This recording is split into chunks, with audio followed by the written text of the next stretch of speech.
It's 7 p.m. here in Wednesday, the 17th. We'll call this session to order for the continuation of the hearing on Main Street. First thing, Alice, please call the roll. Craig Burrow. Yes. Mike Pratt. Here. Gene Bulkey. Here. Tom Passler. Here. Bruce Forrester. Here. Okay, I'm here, thank you. At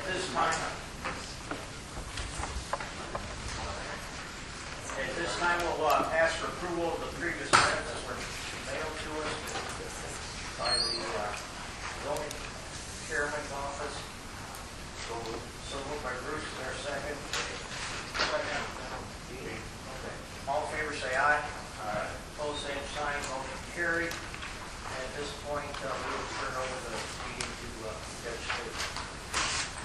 Thank you, Mr. Chairman. I see some new faces and a couple new half sheets tonight, so. Welcome and good evening, everyone. My name is Tim Slavin. I'm a retired judge engaged as an independent contractor to what is called facilitate this hearing. I have no adjudicatory responsibilities. I'm not for or against any particular position. I'm a neutral. I'm here hopefully to add some organization, efficiency, and flow to these proceedings. This is indeed Green River Wind Farm Phase 1 LLC's application for 46 special use permits as a part of a wind energy conversion system. As shown by certificates of publication, notice of this hearing was published in the Dixon Telegraph originally on June 18, 2012, and thereafter. Notices to adjoining property owners have been provided. All who so desire will absolutely be given an opportunity to be heard, but for everyone's benefit, I want to do it as orderly and efficiently as possible. There are many possible reasons for anyone's appearance here this evening. You could be, 1, a member of the public as a citizen and spectator, 2, part of the applicant's contingent, or 3, an interested party. In this context, an interested party does not necessarily mean someone who is absolutely for or absolutely against requesting special uses, but someone who wants to be heard. If you do want to be heard, you will fall into any one or more of 3 categories. A, you want to give testimony. This means that you desire under oath to testify to facts relevant to the board's eventual decision. Such is not the time to describe your feelings or announce your opinion, but to aver facts, and you are subject to cross-examination. Everyone so wishing to testify will be given one opportunity to do so. B, you want to be able to cross-examine witnesses, but please, that is just to ask questions of a particular witness, not to give speeches and not to argue with her. Everyone wishing to cross-examine will be given one opportunity to cross-examine each and every witness. C, you want to make a closing statement.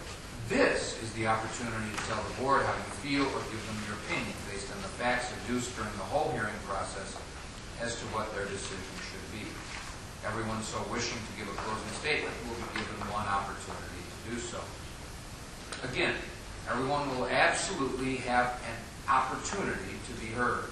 However, in order to try and add some semblance of organization, there are 3 half sheets that have been available to sign up to participate.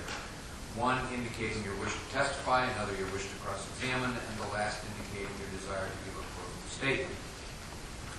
These were and are available from Alice Hinkle. While signing up is not a prerequisite to testifying, cross-examining, or making a closing statement, I will initially be calling on folks using those sign-up sheets. Only after exhausting that list will I invite others to testify, to cross-examine, or to give a closing statement. Please note that once signed up, you will not have to sign up again at each routine session. I will, hopefully, keep those half sheets current throughout the proceedings. Written communications sent in advance of this hearing or any written material intended as something for the board to consider is subject to Board Rule Article 5, Section 12, that 8 copies be provided. And communications received that did not comply with this requirement may not be considered by the board. Those communications received which conform are now marked Exhibits 1 through 41. And each board member has or is about to be given a copy, and another copy is made as a part of the record in this matter. I will now review the chronological progress of the hearing. We have had opening remarks. We're at the point where the applicant applicant presents evidence, one witness or document at a time, I will place each witness under oath or affirmation. After each witness, the commission first, and then interested parties have the opportunity to cross-examine. And please, this is only the time for questions. I remind everyone again, directed to the witness testifying. After that, interested parties present evidence, one witness or document at a time, and I will place each of their witnesses under oath. After each interested party witness, the commission and/or applicant have the opportunity to cross-examine those witnesses. Then, the applicant has the opportunity to present rebuttal witnesses or documents, one at a time. Following that, the commission or interested parties may cross-examine the applicant's rebuttal witnesses. Finally, surrebuttal witnesses or documents may be presented by interested parties one at a time, and then cross-examined by the commission or applicant. Lastly, the applicant is given the opportunity for closing remarks, and any interested parties are also given an opportunity for closing remarks. Some sub-rules. As you may have heard, each session has a time limit under the zoning board's rules of 2.5 hours. However, we certainly don't want to cut anyone off right in the middle of something. So, within reasonable limits, I will certainly make an effort to let someone finish a particular stage when the time limit has been reached. Or, if there's very little time remaining at the end of a stage, I may simply suggest to the chair to continue the session rather than starting on another stage. I also have the discretion to call for short recesses. Under the zoning board's rules, I have the duty to rule on the admissibility of evidence and the propriety of questions. While the strict judicial rules of evidence do not apply, I will exercise some equitable control of what is being presented, with or without an objection. We do have a court reporter here this evening taking down what is said during these proceedings. I ask all to be mindful of her job.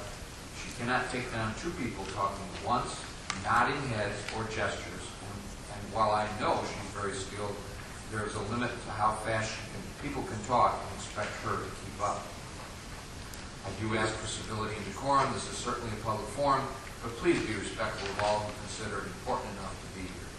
I ask all to refrain from displays of approval or disapproval, and as now with all public gatherings, I ask you to turn off your cell phones or at least to put them on silent. When we left off, interested parties were cross-examining Mr. Martin. Mr. Martin, want to raise up? Stand up and raise your right hand again, please. You sound this right testimony. Swear or affirm the testimony you're about to give will be the truth, whole truth, and nothing but the truth. I do. Yes.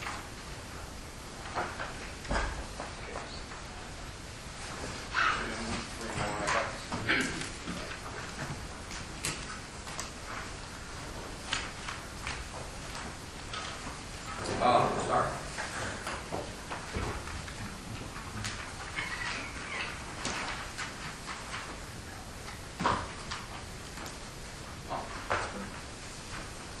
Catherine Geither or Gaither?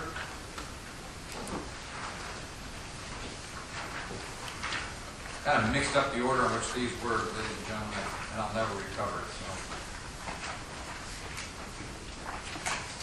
Good evening, Mr. Martin. Good evening. Several questions that I have. If the noise level from your turbines interferes with residents' sleep in their homes, what is your company's plan to compensate the non-participating resident? We don't have a specific plan around noise levels beyond the Illinois Pollution Control Board standards, which we feel are prescriptive and specific enough regarding performance of turbines. So there's absolutely no plan if there is a problem about the EPA's noise level?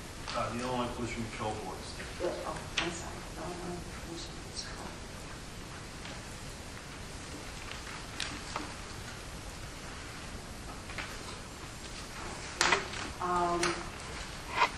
Your company states in some of its literature that it wants to be good neighbors, and I've heard that mentioned a couple of times in these proceedings.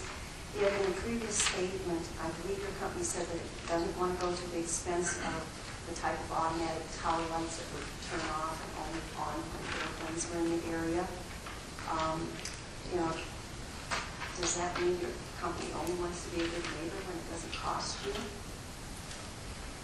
No, we feel like we've gone to an appropriate level of being a good neighbor, both in the development of the wind farm, our application as we presented it, and as we've represented it to operate. So, with respect to light specifically, you know, we've touched on that topic before. It's my understanding that it's not necessarily been an FAA approved method to employ those types of technologies. And we feel that it's better left up to the FAA with respect to safety guidelines. They ask, for instance, in your application for turbine locations and a wind farm in particular, what is the lighting plan? So if they and they have approved a lighting plan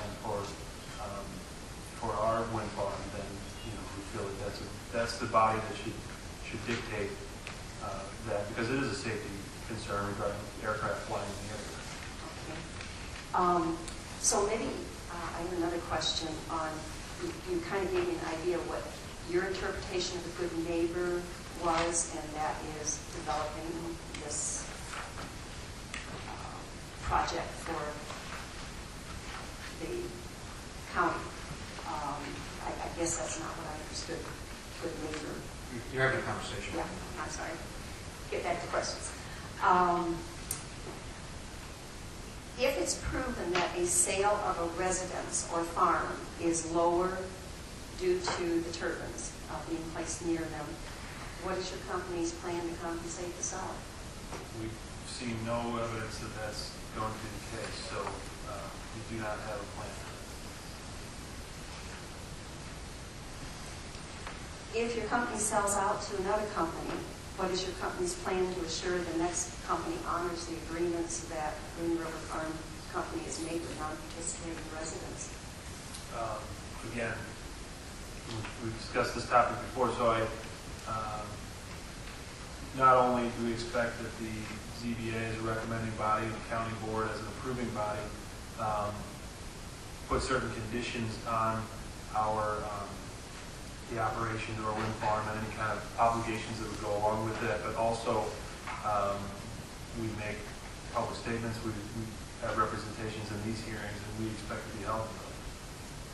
And that those obligations go with the operation and to the successor of the project.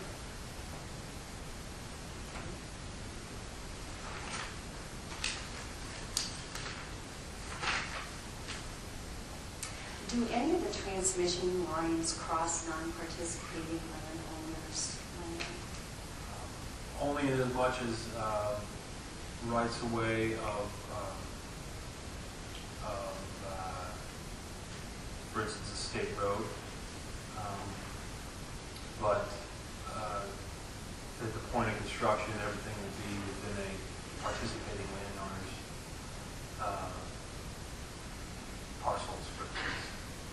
Okay, so all of the grid lines, other than on state road, go through, would not be going through it. We wouldn't be allowed to develop on somebody's land if they weren't made a participant in the project.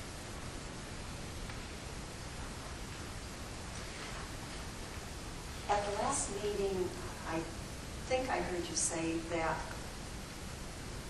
the non-participant agreements, if it was, if you made any of that type of thing, would only be good for the first 20 years, and then if you renewed, it was not going to be renewed with right? So that is the current agreement. We are open to considering extending that. If that's what we have that we've offered to folks at this point. Okay, so if it's not extended, these people are going to live another 20 years beyond that with nothing? I can't speak to a full 40-year life expectancy of this wind farm, but we felt that it was appropriate to offer 20 years of compensation around any minimal effects that it would have.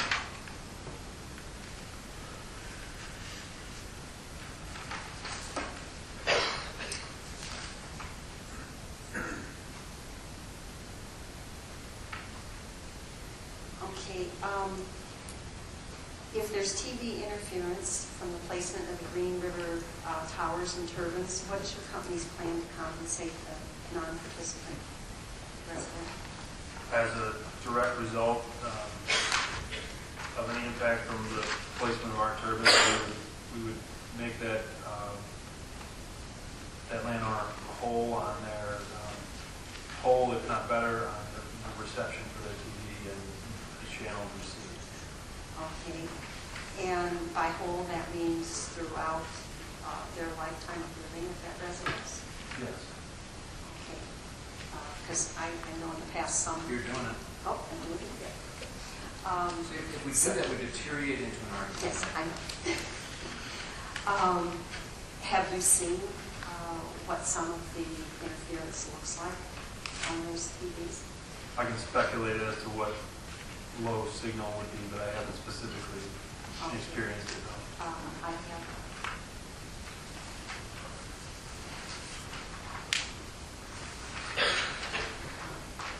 We do live on the edge of the wind farm, and this You're is... telling me. Okay. I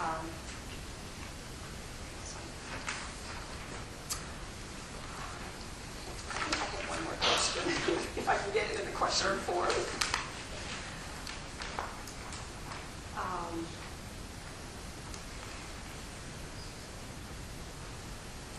If you, on some of the things I've asked you, you have indicated your company doesn't have a plan yet on certain of these things because it may not be a problem, but doesn't your company want to be proactive and make plans for some of these things instead of having to be reactive?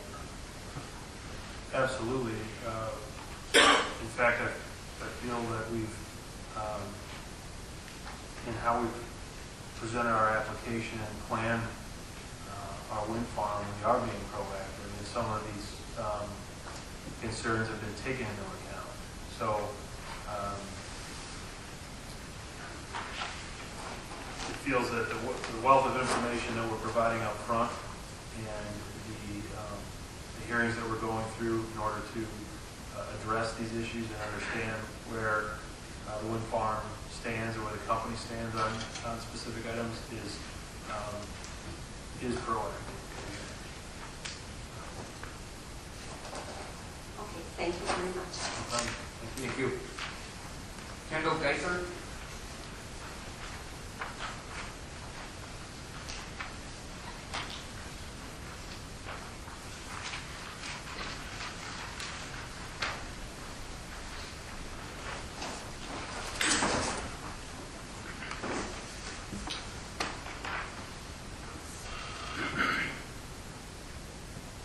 Mr. Mark, if it's been previously stated that the towers affect aerial spraying, that cost to a non-participant would be compensated for, what measure or how do you plan to measure that loss?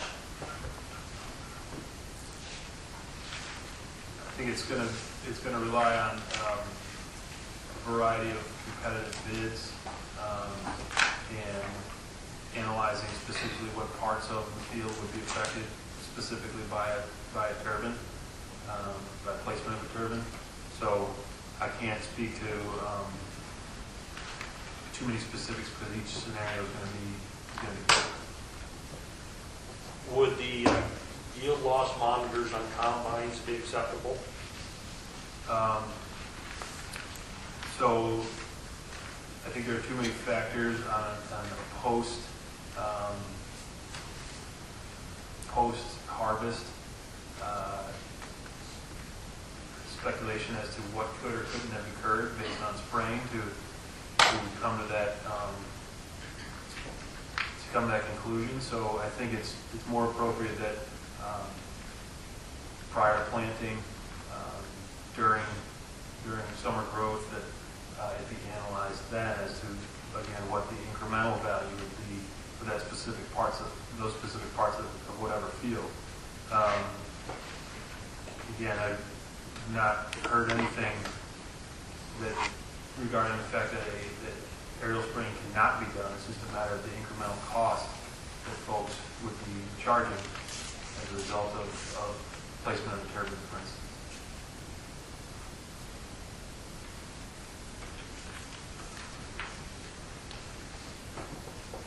If an aerial sprayer refuses to fly in or around, I have heard of that, how do you plan to compensate? Particularly if it's like a Just one sensitive... question at a time, please. Okay. Hay is a sensitive crop, has to be Just one sprayed. question at a time. You ask him a question. Okay. No, you ask him a question. If you Remember the question? I- Mr. Geiger, please. Okay. Please. If you can't Mr. aerial... Geiger, you ask him a question. Let him answer the question. Okay. You ask him, Go ahead. how do you plan to compensate if an aerial sprayer refuses to spray? Yeah.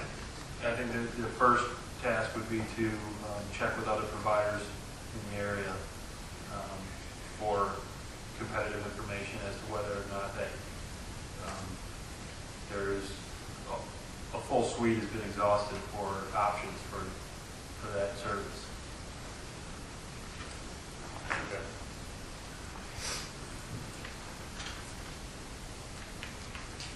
So that loss could be from lack of spraying, or even if the crop goes out of condition to something sensitive like hay. That's a question I don't understand. Yeah, Okay, hay, alfalfa hay production is a sensitive crop, very time sensitive on the timing of harvest. So spraying is often done for insects, has to be done very timely. So if this is an issue, so you would, and spraying cannot be done aerially, then you would still get that covered one way or another. again, we're talking about the incremental value to get that covered. So, haven't heard any evidence that things can't be sprayed. Regarding a timely turnaround for options, I think that also, the communication lines can be wide open, and as you're leading into something, those service providers need to be aware that the wind farm will be in the area, and we'll be willing to go the extra mile to make sure that it can be sprayed. And again, we're talking about the incremental value. We'd be willing to compensate for that beyond, and for those specific parts of the field that are affected by turbines.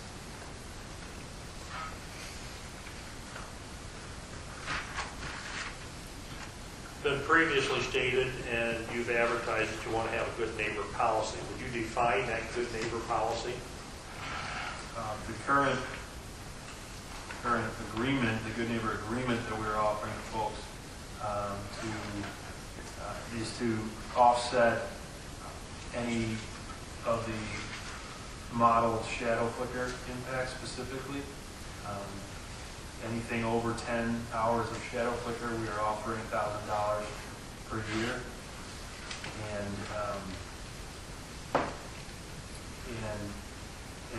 again, the offer, the term they offer is for the 20 years, first 20 years of the operation of the wind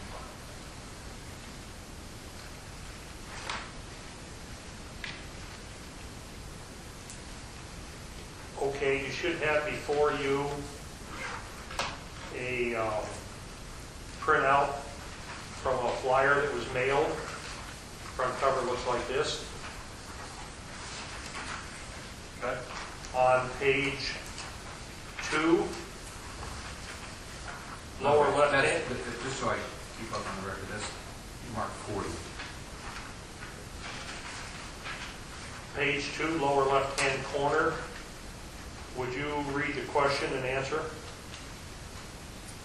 The question is, you kind of make it out, what is shadow flicker? Yeah, what is shadow flicker? Sorry, it didn't copy quite. That's okay.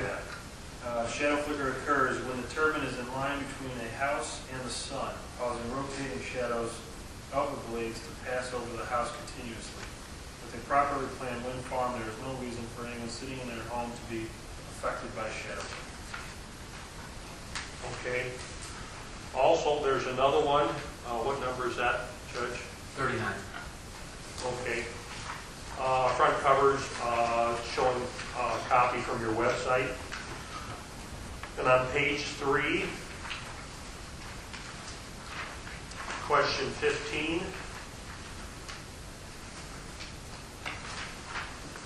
the fourth paragraph, there again is talking about shadow flicker. And it says, with a properly planned wind farm, there's no reason for anyone sitting in their home to be affected by shadow flicker. We just heard that again. Given that the house and turbines do not move, we know that the movements of the sun through the year, any potential shadows to be cast over a residence can easily be calculated by a special software that Mainstream uses to design its wind farms. We can then adjust the planned layout of the wind farm in order that shadow flicker does not cause a problem. Is that accurate? That is accurate.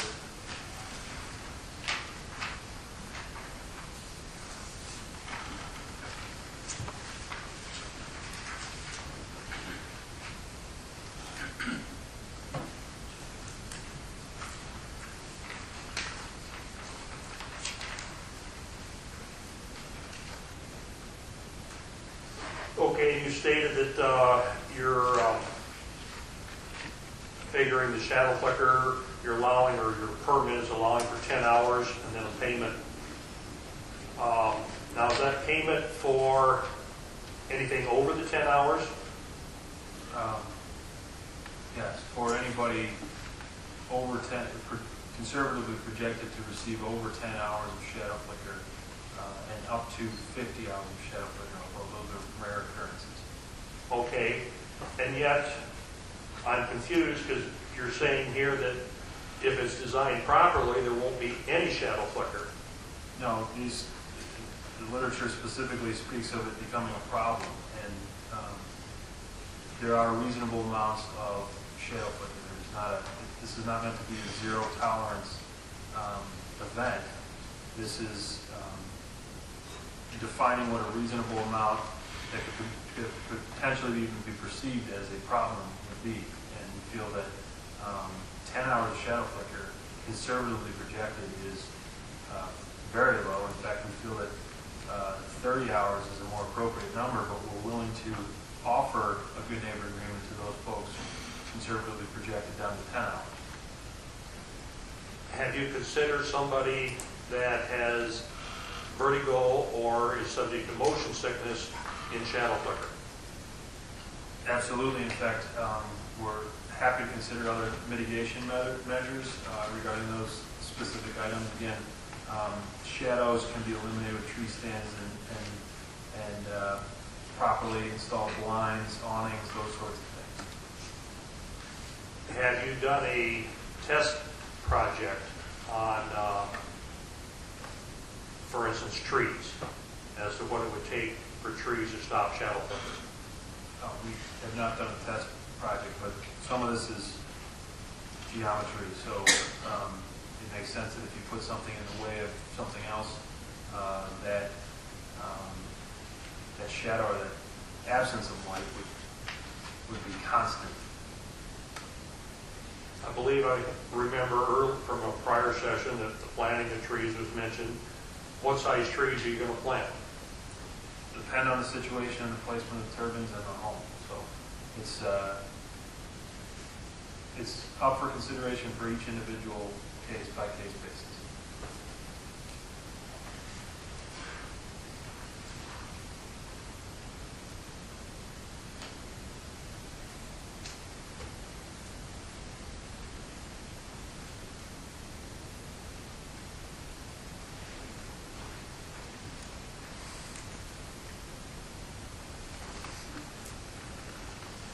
What kind of proof are you going to require that shadow flicker is a problem for somebody with motion sickness or vertigo?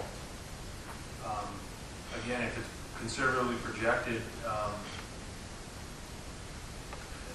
at this point to be above 10 hours of shadow flicker, there wouldn't be proof needed for us to consider compensation or mitigation measures. So,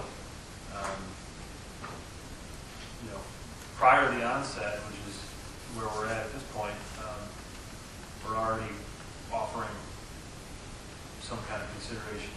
So beyond that, it becomes a perceived issue for someone, then again, there can be a good amount of modeling done around the existing wind farm and meteorological data. So it shouldn't be too hard to determine after it's built either. So somebody who is affected has to get beyond the 10 hours before they get any compensation. Again, we feel that that's a considerably low number because it's not 10 hours at any one point. It's spread out. It's something that can be mitigated, and either the compensation or the mitigation should be able to offset some of those concerns.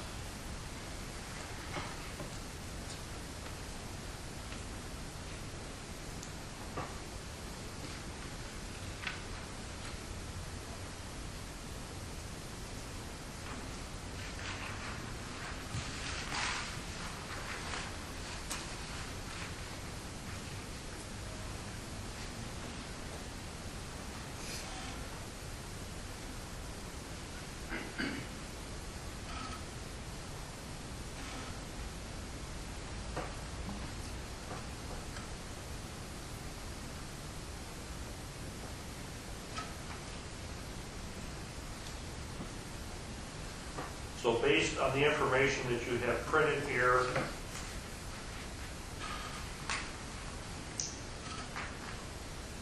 for the design should not cause a problem, and where problems can exist, it would seem like your software is a little bit flawed.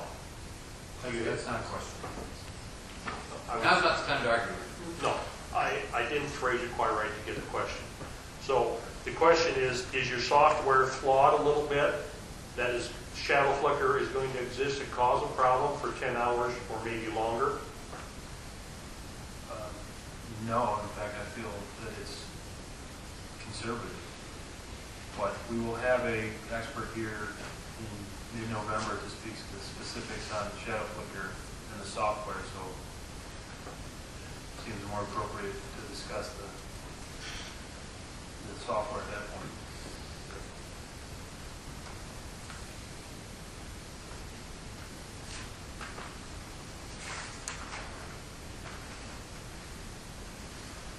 Thank you. Thank you. Dean Gelden.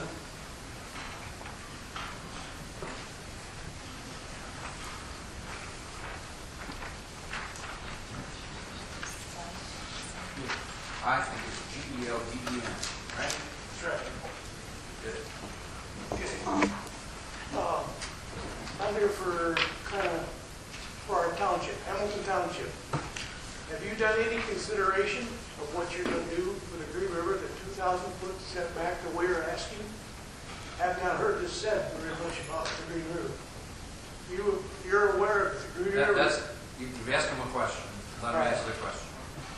So we don't feel it's appropriate to set back 2,000 feet from the Green River. So no, beyond that, we're not. Why? Because our engineers have told us that there's not a need for, with respect to floodplain or concerns around impacts to the Green River. And furthermore, it's effectively a canal through this area, and our wildlife folks have described it as such. And so they feel that there's no logic behind it. So there's not a need to be 2,000 feet back from the Green River. Okay, have you done any test wells to see how deep you can get water there? What I'm concerned about, Sir, just ask him. okay. Nobody can answer two questions at All once. right. Well, No, you asked him a question. Have you done any Yeah. test work? Yes, we've done 2 preliminary geotechnical studies through the area. how far from the Green River? I don't have specifics in front of me, so I'm not sure. Are you aware of the fact that the Green River floods about every year, or every other? It didn't this year. It didn't this year, but it has flooded, and it is in a floodplain, and we cannot do nothing. How can your company? That's so many questions, I couldn't answer those. I know you couldn't. Okay, that's it floods all the time. Are you aware of that? Absolutely, we actually took that into account in our more conservative foundation design, the floodplain. We've done some conservative modeling around that, and are comfortable with that we can build in this area. Are you aware of the fact that 3 of your turbines on one particular person, and up the road 2 miles, there's another section that floods all the time? Mr. Magson's place, he has to use a boat sometimes. Sir, you're going on and on. Okay. This is not a place for discussion. It's a chance to ask Well, them I'm questions. just trying to speak for the Hamilton Township. Well, you're not speaking for them. You're just asking questions. All right. Want to speak for them, there's going to be time. Okay. What about, do you know about this flooding in these 2 places that flood about every other year, completely flooded? So again, we've done modeling, and we are aware of flooding issues in the area. We've actually predicted to what elevation on significant storm events that flood would get to, and projected to have our equipment above, our electrical equipment, I think a safety factor above that elevation. So again, we feel that we've done an appropriate amount of work around floodplain. Are you aware of the fact that the Green River drains several times, all the communities right around it, and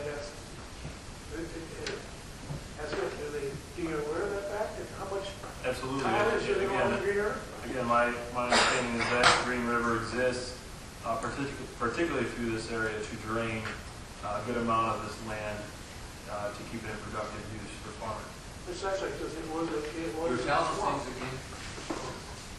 One other question. The special use permits that you've ordered for some of these mills, the ones that you have dropped, there's a few of them you've dropped. Have you dropped those permits too? Or are you going to come back with them later on? The ones that we've dropped have largely been around the concerns addressed or voiced by the IDNR around the Foley Sand Prairie and INAI areas. And so it's not our intent to come back and re-permit those at a later date. But there's none besides those ones that you're talking about.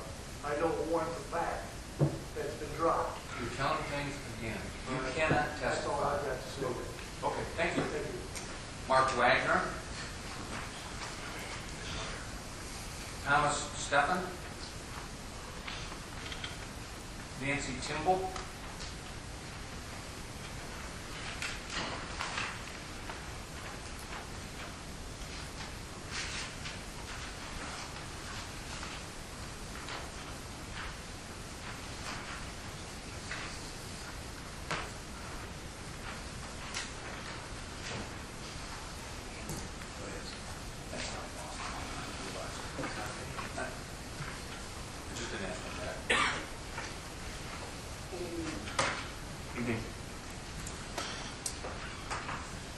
If this wind farm is approved, will new transmission lines be laid? Not above ground and not in Lee Town. So all collection lines are planned to be below ground, minimum of 4 feet below ground. I believe I just heard that. You're telling things again. Didn't I just hear that you said that electrical is going to be high during or over the floodplain? So when I'm talking about electrical equipment, and thanks for correcting me, is talking about transformers at each turbine location and/or any components within the turbine tower itself. Beyond that, again, insulated collection facilities, lines, underground cabling will be placed a minimum of 4 feet below ground. Where would the power generated from these turbines go? It will go onto the transmission lines owned by ComEd and operated by PJM. They feed trying to remember the exact nodes up and down the line, but basically into Dixon or Normandy, and then south from there. Specifically what that offsets and where exactly the power is used depends on the day and time and the loads that are being used throughout the country, really. Does your permit application now provide a final noise report? Yes, it does.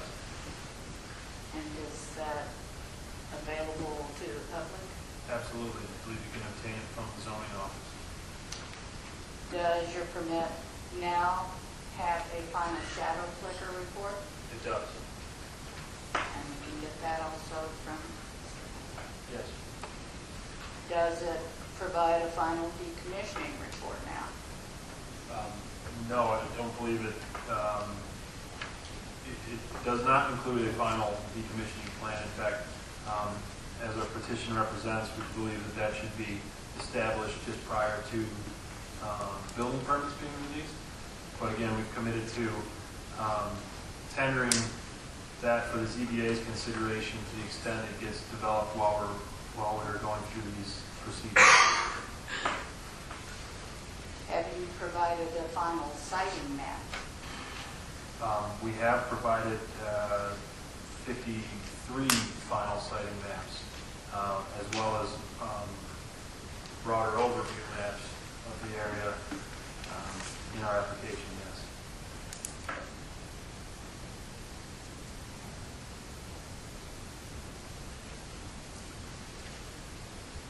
Because when you put in your original permit application, you didn't have these things, the noise report. Tell them, thank you. Is that true? We have tendered all of the studies that we've committed to tender. So we consider all of this effectively the application period, part of the ZBA public hearings. Yes, we have tendered all of that to the county. Do you lease the entire property of the farm so you can move the siting as you need to? That's the intent during the assessment period of our leases. So we would ask for some flexibility on a landowner's parcel so that we can plan the wind farm appropriately. It boils down to what we effectively call a buildable area, which takes into account setbacks and engineering concerns and those sorts of things, and leaves you with a portion of the field, for instance, that you can construct on. Have you heard that a wind company has used their leases to take out second mortgages on the land? I'm not aware of that. No. Do your contracts allow that to happen? I'm not legally versed enough to give you an opinion on that one way or the other. Don't know. When you sell the contracts, could the new owners make that move? Again, if I don't know on my own behalf, I'm not going to know on the new owner's behalf.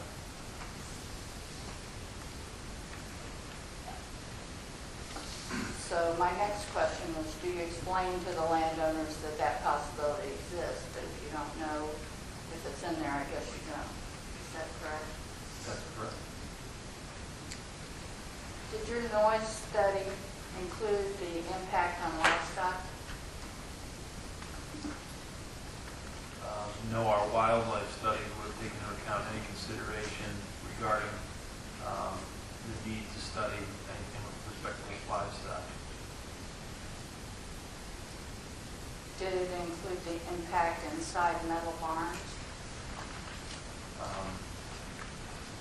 To the extent that that would be considered a receptor in the sound modeling, yes. Otherwise nothing specific to that, no. Ground vibrations, was that part of the study?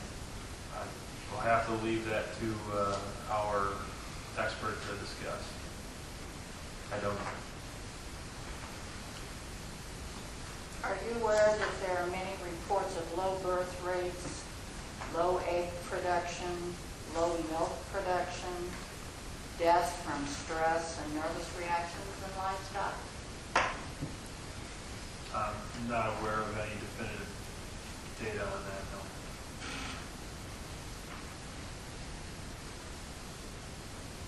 Do you cite your turbines so participating landowners are not impacted by noise or shadow flicker? We set our turbines to minimize those impacts.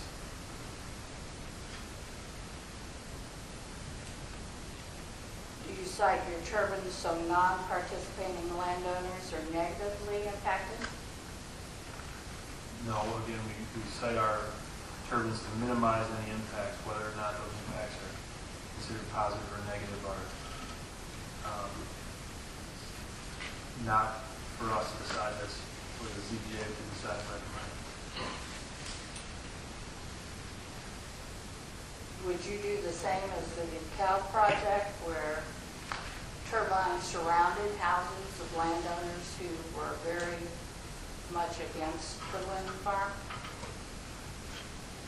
I can't speak to the specifics of the DeKalb project, but I do know that we are here in Lee County with a whole wealth of information that likely wasn't provided at the onset of that project and wasn't considered an approval of that project. So I can't speak to the specifics, but I do know that there has been a trend to provide a lot more information up front than prior projects had under development.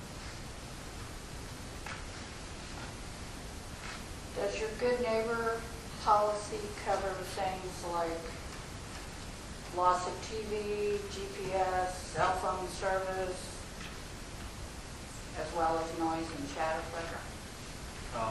Again, it addresses shadow flicker in particular. We are obligated by noise for the Illinois Pollution Control Board standards, so it doesn't specifically address anything with respect to noise.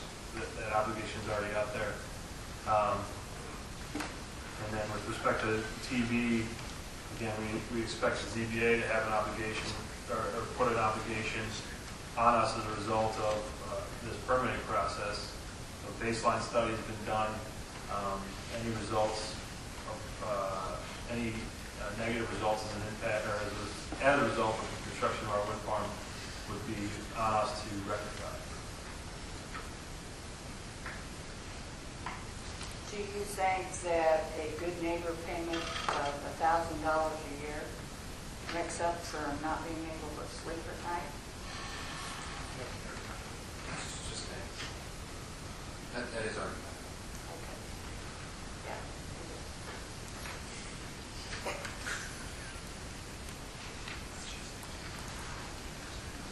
How do you reduce shadow flicker after siting? You name trees, but with 400-foot towers, how can a tree stop the shadow flicker? So again, it's a line of sight. It's basically a geometry equation. And so how tall is that turbine? How far away is it? What is in that line to the receptor of a window in a house? How tall does something need to be? How wide does it need to be in order to prevent the shadow flicker from occurring? It's a relatively easy equation. Finding the appropriate trees and finding or using other methods such as properly installed blinds can negate the effects of shadow flicker.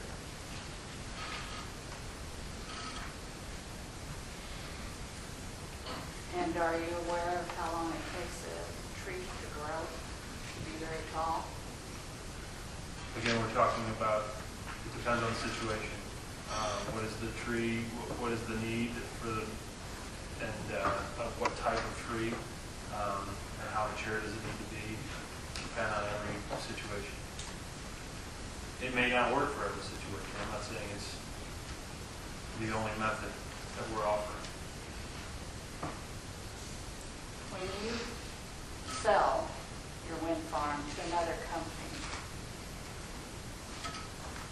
how do you force them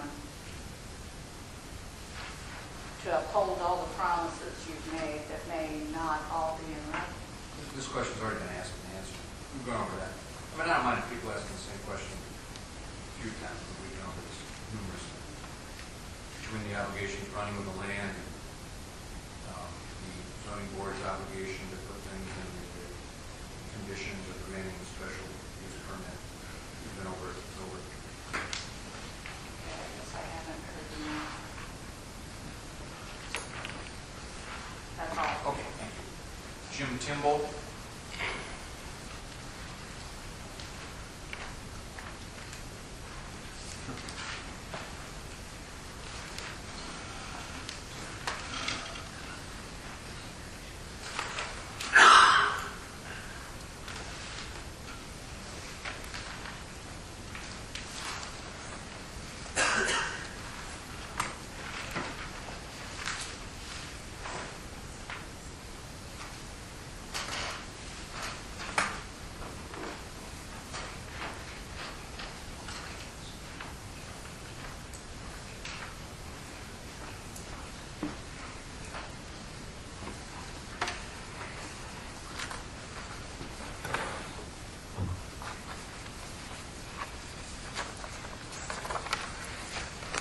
Hi, John.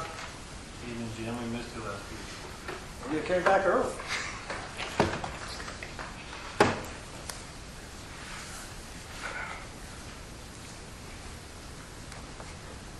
In his opening statement, excuse me, Mr. Lee stated that hundreds of local jobs could be economic benefits of the Green River Wind Farm. Did he not? I believe so, yeah. Approximately how many jobs do you project will be created by the Green River project? During construction, again, hundreds of jobs. During operation, a few very high-skilled, very well-paid jobs. So hundreds, you're saying hundreds during construction, short-term jobs? Not necessarily short-term. I mean, wind farms don't go up overnight, so there's a good period that folks are employed and a lot of work to do to put in a wind farm. So certainly not short-term. It's effectively a construction cycle for a project.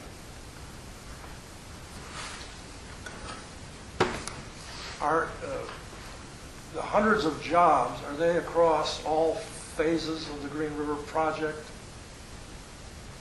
Or are you talking about If you're asking whether or not hundreds of people are going to be employed for the life cycle of the project, no, that won't be the case. There will be hundreds of people employed during the construction of the project, and then a few very highly skilled, or well-paid jobs after that for operation of the wind farm.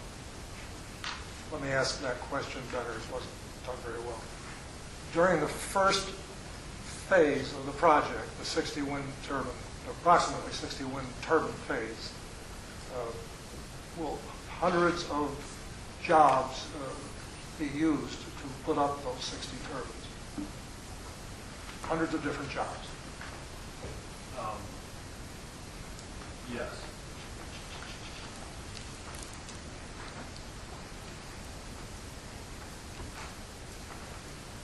And those hundreds of jobs will be here for as long as it takes to put up the 60 turbines. Am I correct? As long as it takes to put them up, commission them, put them in operation, yes.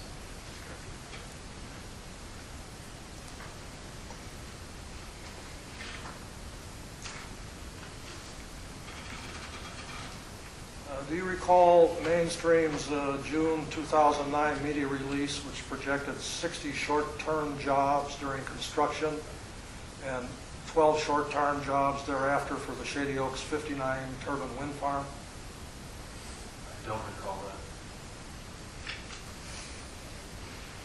Well, assuming that that press release does exist, which it does, so proportionately and realistically, should not Mainstream be projecting at maximum just 60 part-time and 12 full-time jobs for its 50-some turbine Green River wind farm?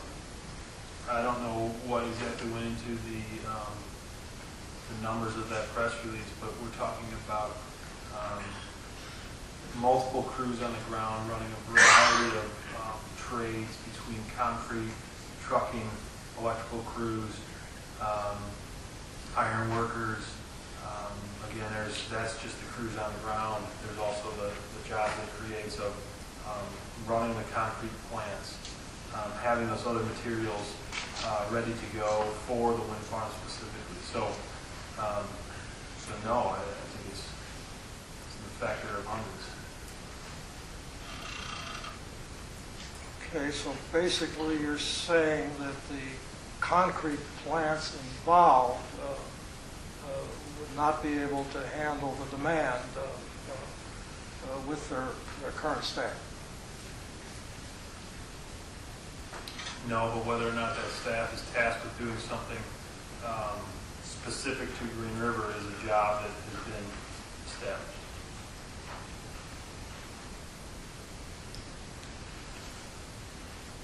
Therefore, depending on what the cement plant, other serving plants job load is at the time, the number of jobs that go to the wind farm would vary. Yes. Okay.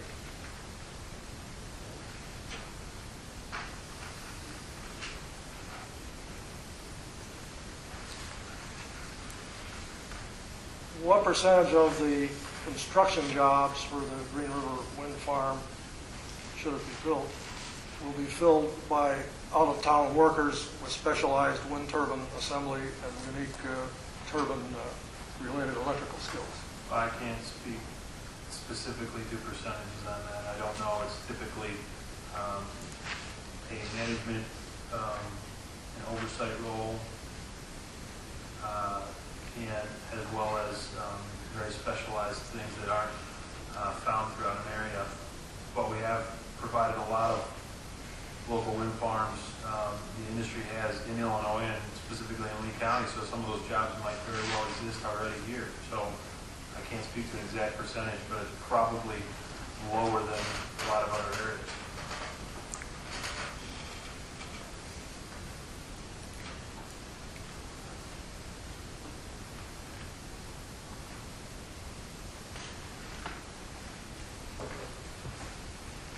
How many local full-time jobs do you project that will exist to service a 50 to 60 turbine wind farm at the point it's completed and running? You're talking the operations and maintenance of a wind farm? Yes, sir. Probably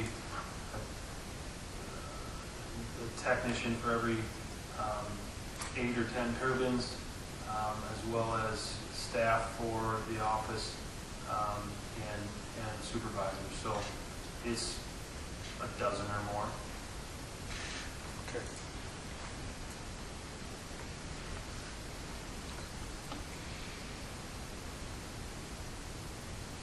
In your July 5th opening statement, you told Mr. Lee that you believe this estimate on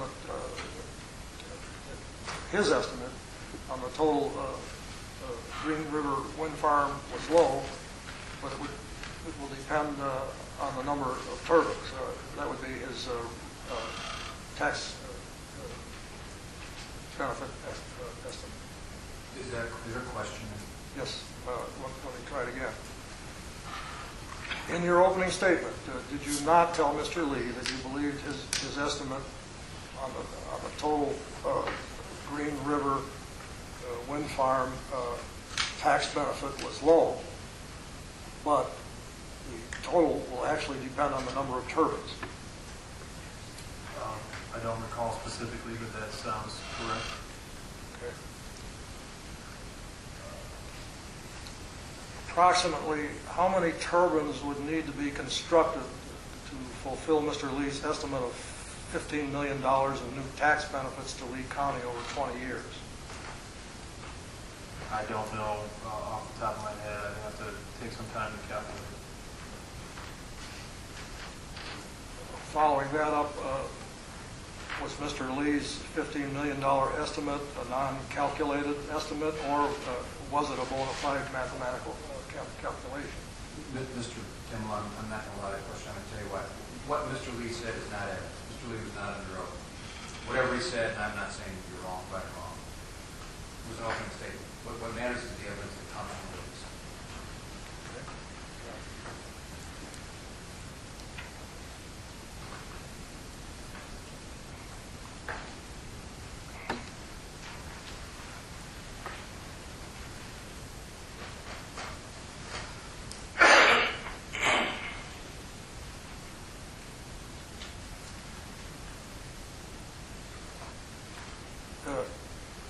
In your opening statement, you testified that we, Mainstream, feel we fit with Lee County's comprehensive plan. Did you not? Yes. Mainstream is proposing reduced non-uniform setbacks for the Green River Wildlife, Sand Prairie, and other Hamilton Township wetland areas in violation of the Lee County Comprehensive Plan Use Policy Number 7, which mandates uniform setbacks from such areas. Please explain how this approach fits Mainstream with the Lee County Comprehensive Plan. I don't think there's a specific number prescribed in that plan. That uniform plan as we provided it is 1/3 of a mile from those areas.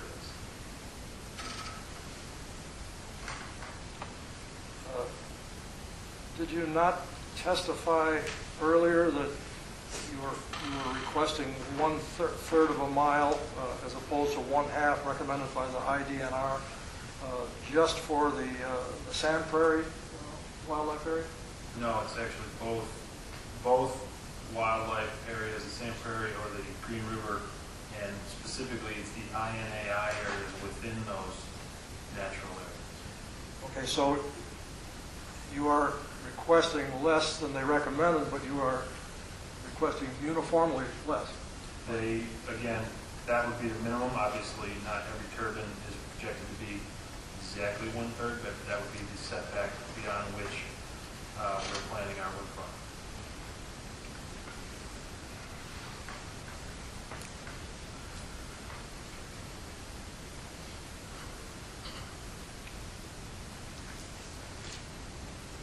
Given the fact that the Lee County Comprehensive Plan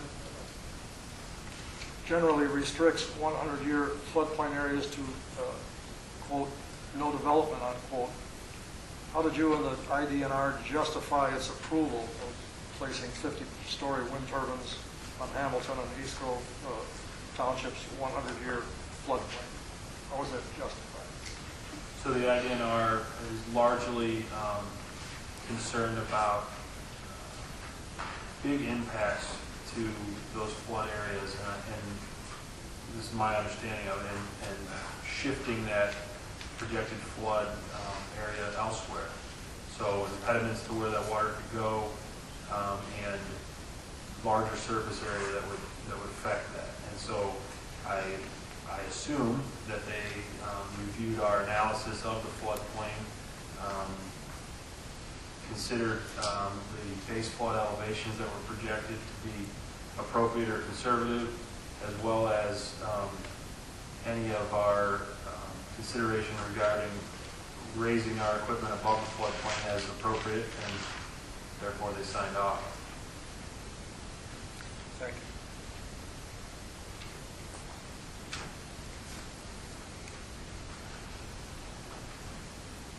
How long can wind turbine foundations sustain flooding and standing water before becoming compromised?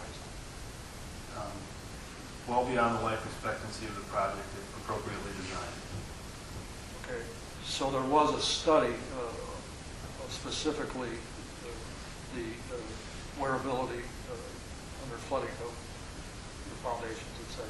Again, our engineers have reviewed the geotechnical data. They're aware of the flooding concerns in the area, and they've conveyed to me that as designed, this is a project that will will last, again, at least the life expectancy as currently planned. I may not have listened well. Are these both your engineers and state engineers? Not necessarily state, some, both internal engineers as well as private consulting engineers.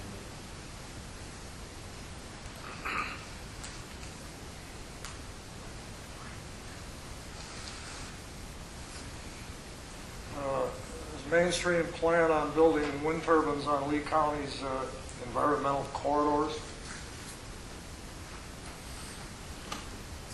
Specifically which corridor you're referring to, I don't believe we intend to do that, no. Well,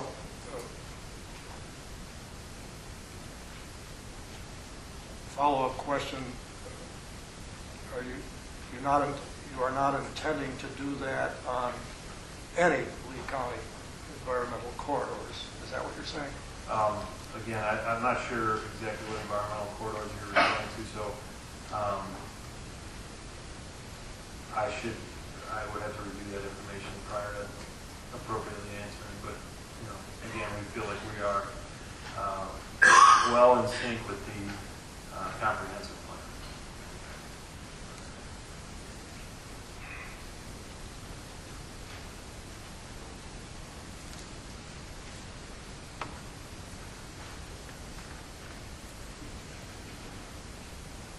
You stated that the Green River project is proposed for a grid injection of 212 megawatts. How many project phases and what is the total number of wind turbines needed to achieve the upper limit of 212 megawatts grid injection? So the first phase, the Green River Phase 1 interconnect agreement is upwards of 212 megawatts. It would depend on the turbine model, but at the 2.3 Siemens that are in our application, it would be approximately 90 to fulfill that 212 megawatts.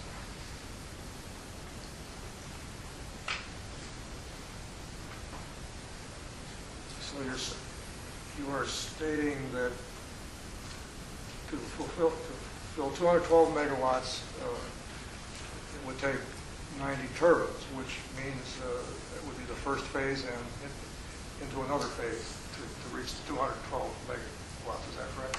So again, as Phase 1, as an LLC, we have an agreement with PJM for 212 megawatts of total injection onto that transmission line. We can put upwards of 212 megawatts on that line. The first phase, as projected, is 81 turbines times 2.3 megawatts, far less than that, 212 megawatts. There would be potentially room in that interconnection to apply for subsequent requests to fulfill that, but there's also an interconnect request for Green River Phase 2 for a whole other project. Okay, so basically you're petitioning for somewhere between 50 and 60 wind turbines in the first phase, which would not satisfy the injection of 212 megawatts. Does that give you a problem of the contracting electric company of going forward with buying the electricity that you do produce? No, in fact, it's not a matter of satisfying 212 megawatts. That's a maximum upper limit that we would be allowed to inject. So anything below that is acceptable, and how we contract for whom to buy that power would be different. And it should be noted that anything less than that is going to have less impacts on the grid as a result of providing less power on the grid, less congestion scenarios and those sorts of things.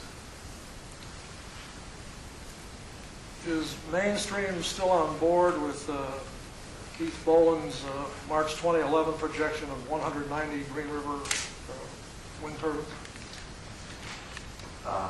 In total, between Green River Phase 1.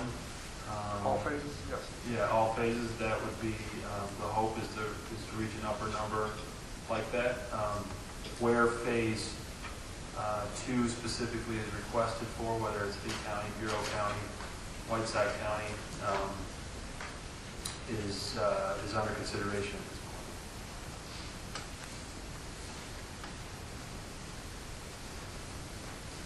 You stated that Mainstream is in your opening statement, that Mainstream is agreeable to setbacks 3.5 times the height of the turbines, or 1,400 feet, whichever is greater. Yet on January 20 of 2010, you argued that, at the WEX meetings, you argued that 3.5 times the height of the turbines would discourage wind developers from coming to Lee County. So why wasn't Mainstream discouraged from filing the Green River petition? There was a good amount of other items on the, up for consideration at that point, and by itself, the 3.5 times the height of the turbine setback is certainly a near deterrent. Balanced with the other reasonable setbacks in Whiteside County and Bureau County, we feel it's a project that can be built, and so that's how we established our position.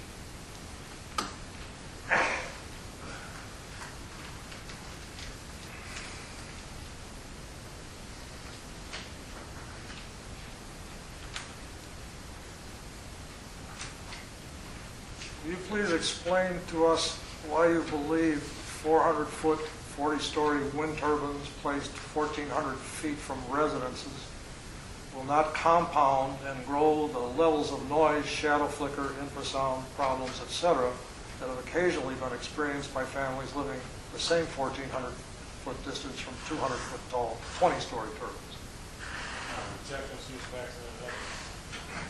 I agree, and I'll have to been over this. Wait a minute. Assumes facts not in evidence, but we've been over it. We've been over the same question, same form of the Well, question. I made it. And I appreciate you weren't here, but let's not forget whether you heard it or not. It's what's important is what the zoning boards heard. They're the fact finders. I don't disagree. And, I've tried very hard with the information I have not to repeat questions.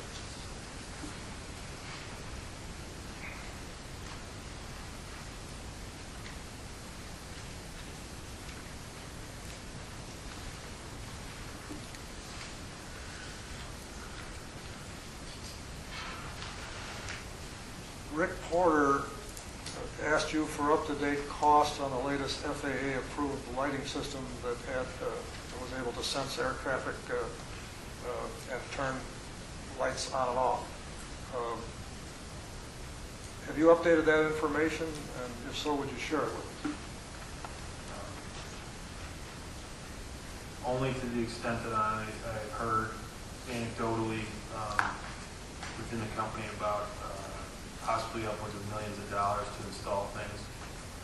And an important note of something like that is that it depends on the wind farm as to whether or not it would be effective, and as to what the breadth of the scope of work would be. How many radar systems would be needed to cover a certain area, for instance. So our current layout speaks to being on the upper end of that type of technology in terms of cost and scope. I was confused by your answer to one of Mr. Geither's questions. Did you say that the FAA can determine what lighting systems a wind developer must use, or did I misunderstand that? My understanding of the FAA process is that we submit a lighting plan. We submit that as a requirement of our locations, our number of turbines, and that sort of thing. They consider the wind farm in general as whether or not it's appropriately lighted. So they would then approve or disapprove of that lighting plan. So effectively, they would decide whether or not it's enough of a safety consideration for the wind farm. Do you know if the more state-of-the-art system I just described has FAA approval, or is that pending? I'm not aware of it being approved in the U.S.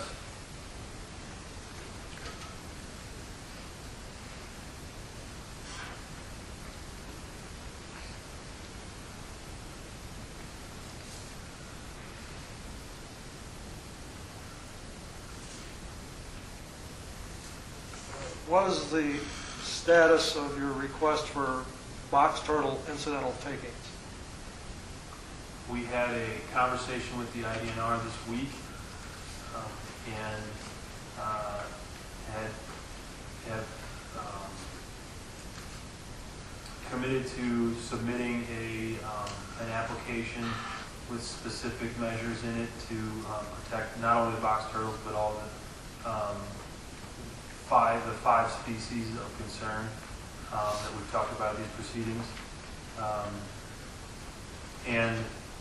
All indications are that they would then take that application forward through their incidental take authorization process. In other words, they will consider that application amendment in their decision whether or not to grant you the takings. And how Yes. many? Yes. Did Mainstream have an eagle taking discussion with the IDNR? It would have to be some time ago, not specific to this most recent round of discussions. Basically, the IDNR voiced their concerns over what species to address, and again, those are the 5 that we've applied for. So, and eagles are not included on that.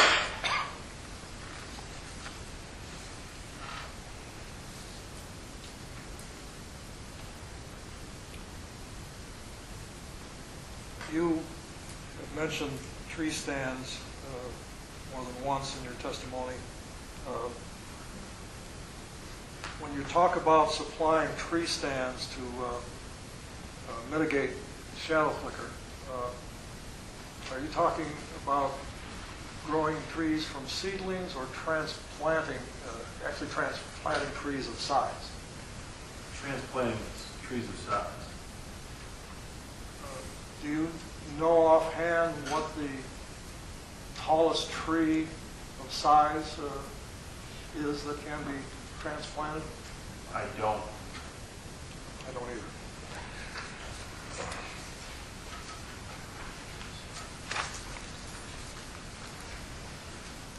Would you agree that a decommission plan is an integral part of any wind farm project being developed today? I believe it's an appropriate step to have one established prior to construction of a wind farm. Was a decommissioning plan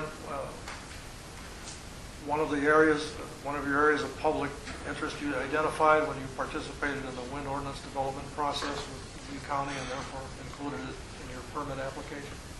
Yes. Have you stated that decommissioning remains the responsibility of the owner, developer, and his heirs and assigns throughout the life of the project?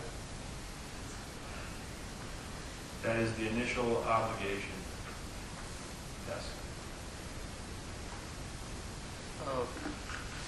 How do you define initial obligation in terms of the life of the project? So, the owner, us in this case, has obligations to our landowners. We put those in writing regarding decommissioning. We are effectively the first line of defense around any need to decommission. So we are the initial person in line to decommission something. To the extent there would be financing on a project, they would have similar obligations. They're financing it with those obligations that we put in place with our landowners. Beyond that, whether or not it falls to the landowner or the county, I think is the question as to whether or not the appropriate use of a decommissioning plan and the beneficiary thereof. And what falls to the county and what falls to mainstream is the objective. Your objective is to determine that through this petition. No, our objective specific to the decommissioning plan is to establish that prior to construction and we assume that building permits would be held up and prior to the county board approval of that decommissioning plan.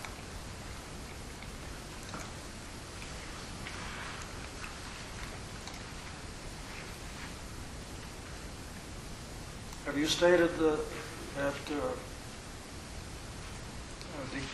decommissioning remains the responsibility of the owner developer? Oh, I asked you that one, sorry.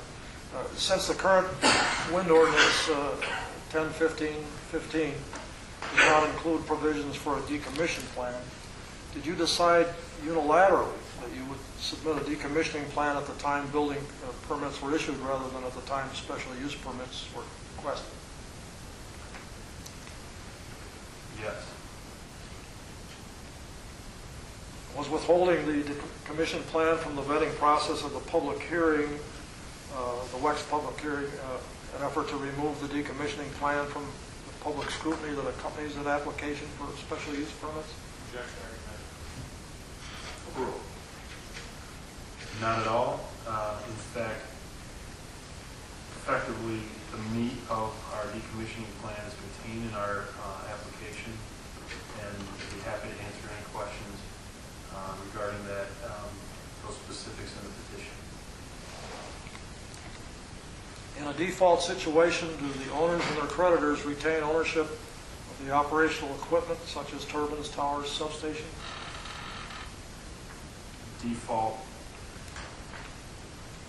by us to a creditor? No, default in a decommissioning situation where the wind farm is going to be decommissioned. Does ownership of the equipment, the turbines, et cetera, revert to the landowner? I don't believe so. It's not intended to be that way as it's currently contracted, no.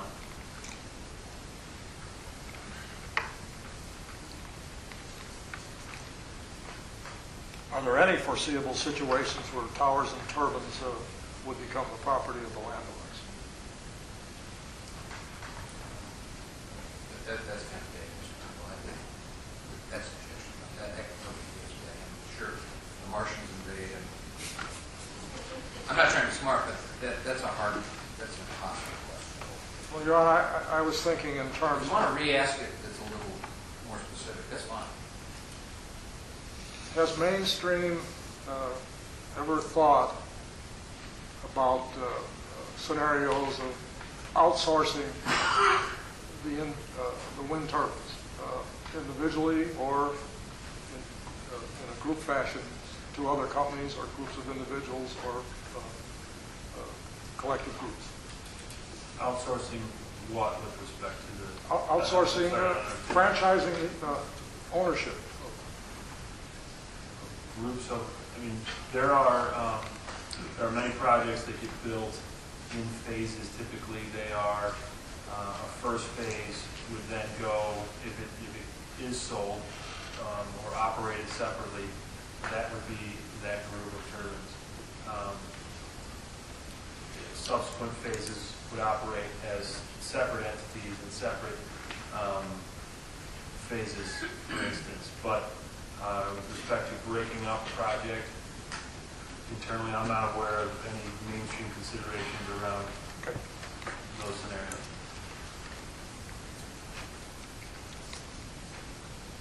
As you've stressed, inclusion of scrap value to heavily reduce the cost associated with decommissioning, you consider scrap as a valuable asset, is that correct? I consider an appropriate amount or appropriate inclusion of the decommissioning plan. Would you repeat that, please? So it would be, in fact, a credit to a decommissioning plan's cost. Yes, I assume that we could assume that it's an asset.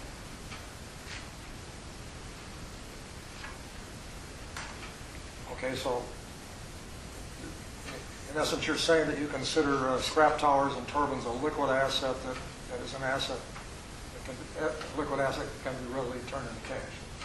Is that fair? It's not, I wouldn't say it's liquid and readily turned into cash. There's work that would have to go into create that. So in the cost or the credit that would be received for the asset of the value of the scrap would be offset by the service and working to obtain that commodity.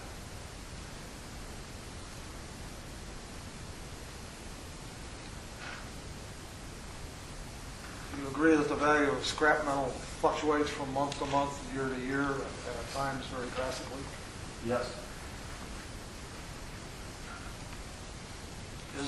Isn't the value of scrap metal determined by the type and purity of its content? I believe that's a consideration, yes. Aren't scrap metals sold as prepared or unprepared, having a wide range of price differences based on size, cleanness, in combination with other metals and materials? I would assume those would be considerations, yes. How will your proposal address the differences in metal quality and general fluctuation in scrap values, as well as covering the preparatory cost of getting the scrap ready and transporting it to a receiving facility? Specifically address it exactly as you just outlined. And to the extent of purity of metal, for instance, that would be reflected in the cost received from the entity at the receiving end of that scrap metal. So your proposal then would attribute wide ranges of value, to be fair. You can't nail it, can you? Nail the value down. It's going to be, as proposed, it's meant to be an appropriate credit to any decommissioning costs. So it's meant to be reviewed periodically and appropriately estimated and signed off by an engineer.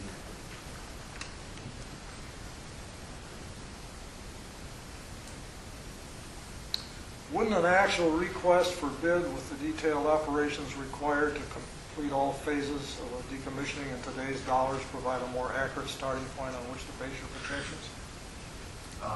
We've effectively started that process with two construction vendors in the wind industry. It's not appropriate to consider it an actual bid, as there's not work to be had, and so we feel that an estimate provided by those folks giving consideration to exactly how they would do things, the cost of those services, all ancillary procedures around that, and any kind of overheads considered, as well as scrap value credits, is a good way to go about establishing the projected cost of decommissioning. And that's the approach that you're taking with one or two of the vendors.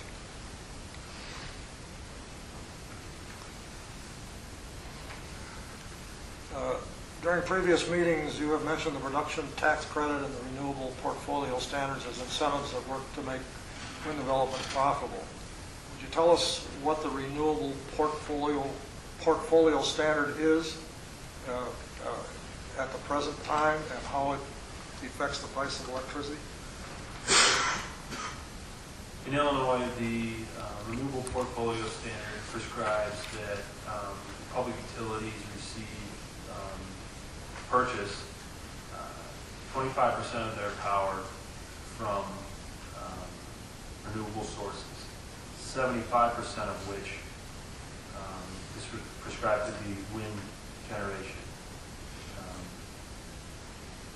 So that creates a demand for wind by those public utilities, and therefore effectively creates a market that competitors can feed into and competitively bid their projects.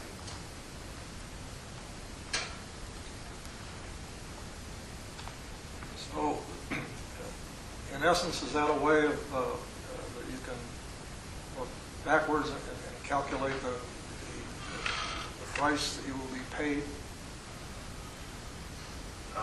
Among other considerations on construction and trading cost, and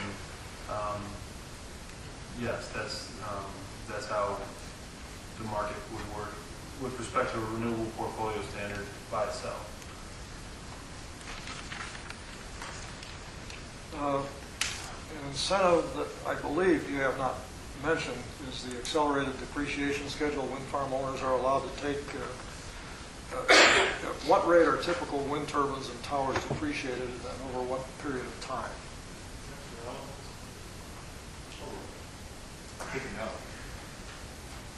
I believe as it's currently detailed in state tax law at 4% per year. Could be wrong on that, and it bottoms out at a maximum of total of 70% depreciation. Thank you. You're welcome.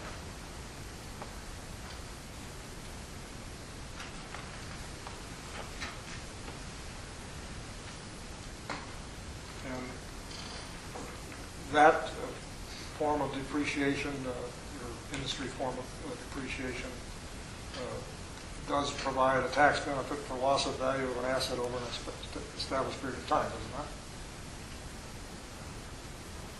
Specifically what that provides in that realm, I'm not comfortable answering. I don't know.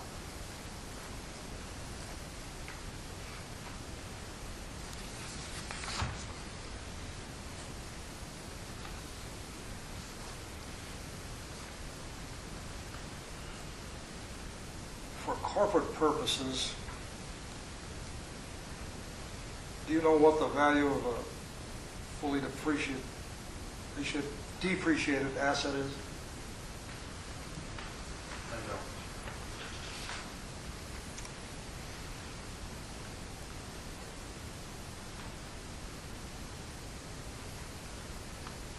If a wind farm owner walks away from a project at the end of its useful life, leaving behind a nominal deposit and fully depreciated asset, what would be the incentive for the owner to complete the decommissioning?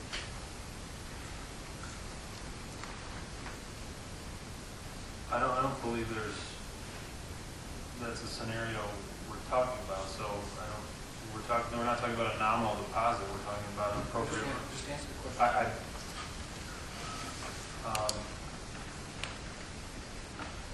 Nothing comes to mind. I don't know. Are you saying you don't know, or are you saying there is no incentive? I'm saying I would have to consider the question more. I don't know.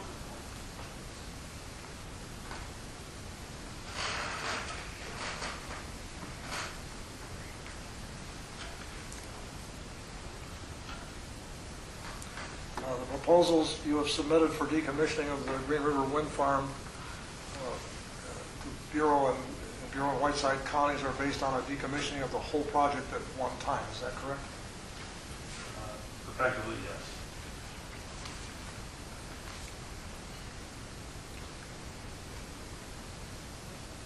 Then is it reasonable to expect that there are efficiencies in dismantling a large number of wind turbines at one time as opposed to decommissioning them at a time, one at a time, or in small groups? There would be, in fact,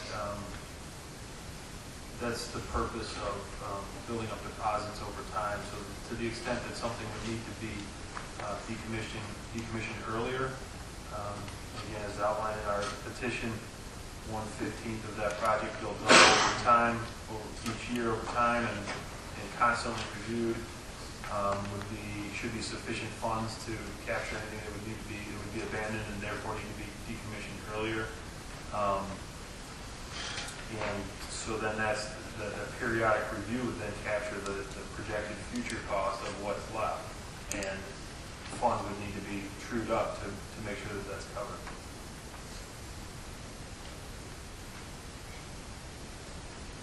What, let me rephrase that. Does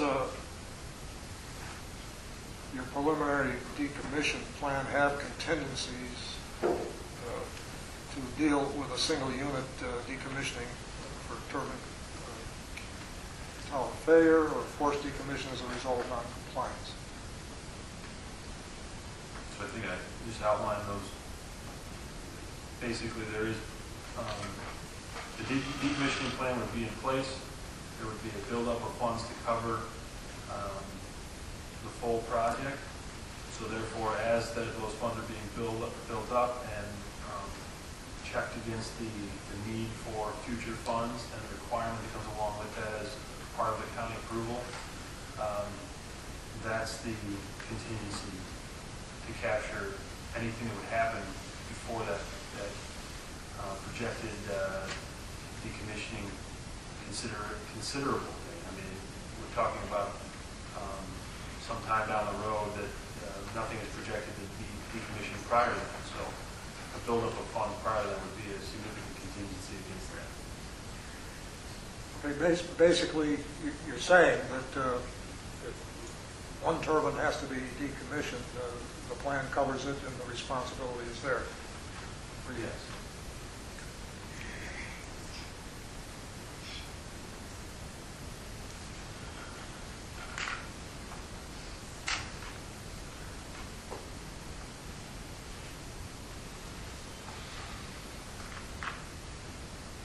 We spoke about liquid assets, but would it be more appropriate to describe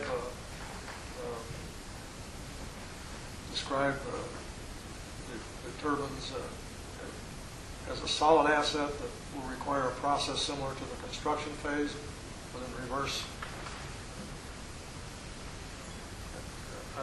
That wasn't very well asked.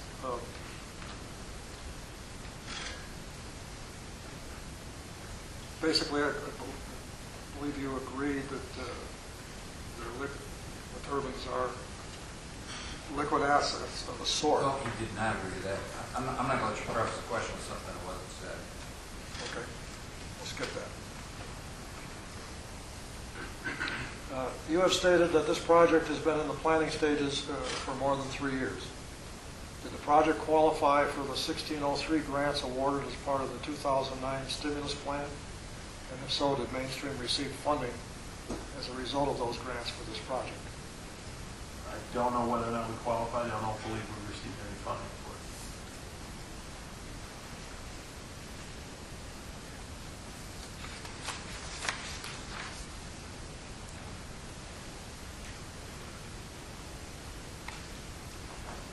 At last week's session of this public hearing, you stated that 3 turbine models had been proposed for the Green River Wind Farm project in seeking the agreement with ComEd and PJM, none of which were the Siemens models you were proposing for your modeling studies. Will that change in proposed turbines require resubmission of your plan to correct for the use of the Siemens models? There are provisions in our agreement with PJM and ComEd to capture any changes. It will require some specifics submitted for them, but it's effectively something that's done frequently as their studies take some time to provide results, and commercially available appropriate models change over that period as well.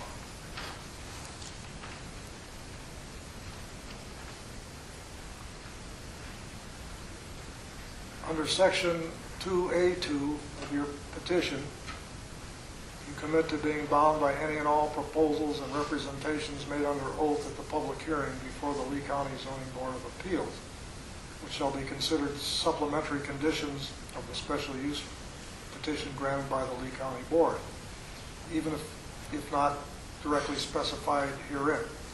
Will you provide a copy of the transcripts to the Zoning Board of Appeals in order that those conditions may be codified?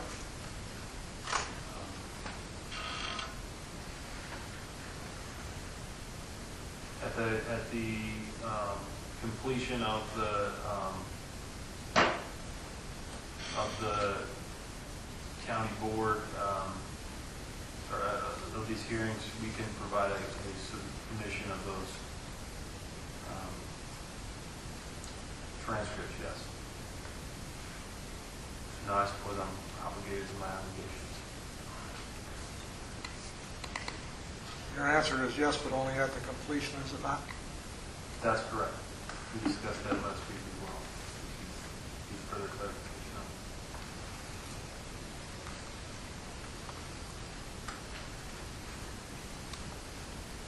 it. Under section 3C, 1 and 2, interference, you use the term commercially reasonable as the standard by which corrective measures will be offered to address interference. Who will determine what is commercially reasonable? We will make an offer that we would consider as commercially reasonable to the extent that that's not acceptable to somebody. I believe there are complaint procedures in the zoning code of Lee County that would prescribe exactly what the next steps and who would resolve that issue take place.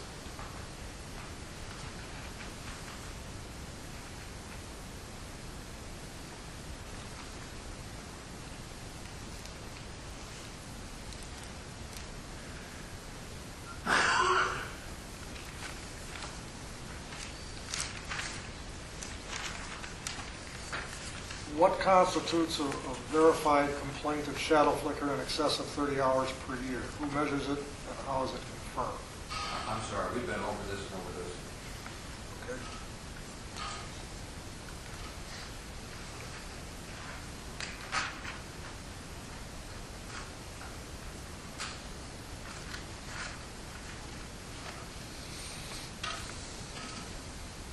How do you propose that you will discover bird and bat kills, in that you have stated that Mainstream has owned no operational wind farms in the USA? We expect there to be specific post-construction monitoring requirements regarding birds and bats to the project. So there will be consultants engaged to discover exactly what birds and bats and quantity are impacted as a result of the wind farm. By that, do you mean that there will be inspectors walking the turbine fields to check for casualties? That's one of the methods.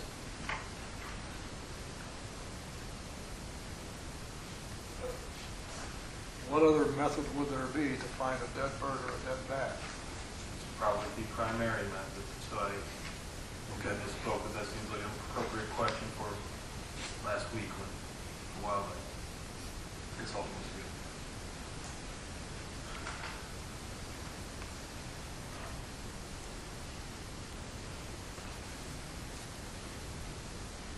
Your petition and the Illinois Pollution Control Board both consider noise pollution in Illinois. How do you propose to address complaints that may not reach certain decibels, but nonetheless interfere with the non-participant's enjoyment of his own property? I think there's a standard in that for being reasonable complaints or reasonable enjoyment. And so we are willing to consider complaints to measure output dictated by the county as appropriately needed for complaint scenarios. And if need be, cases could certainly go before the Illinois Pollution Control Board. But prior to then, I believe the county has complaint procedures that could prescribe whatever tests need to be ran and information need to be considered as to validity of complaints.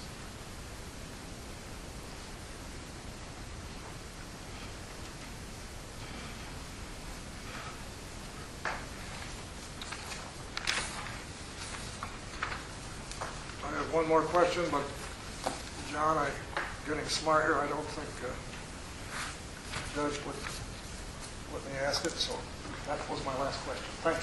Thank you. Welcome. David Ackerson.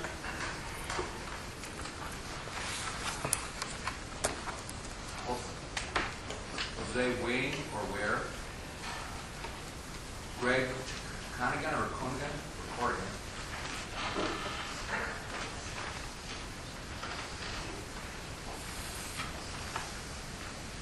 Can you help us with spelling your last name, Greg? Yeah, you know, with a G. G-O-N-I-G-A-M. Yep.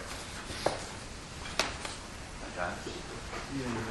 How many turbines do you exactly plan to have in Lee County? I get conflicting numbers and I'd like to hear it from you, I guess.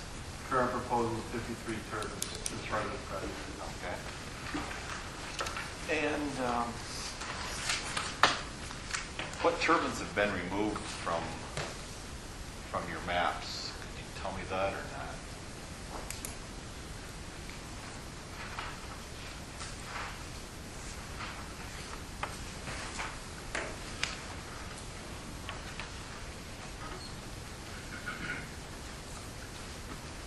Depends on the scenario, I believe. We've lost turbines 31, 33, 61, 83, 84, 87, and 88 as, again, from a prior layout. Is there a map available to us that would show the power lines and the turbines or not to the public? 53 maps and some overview maps as part of our zoning application. Where would I receive that? Likely have to contact the zoning office to get a copy. Okay.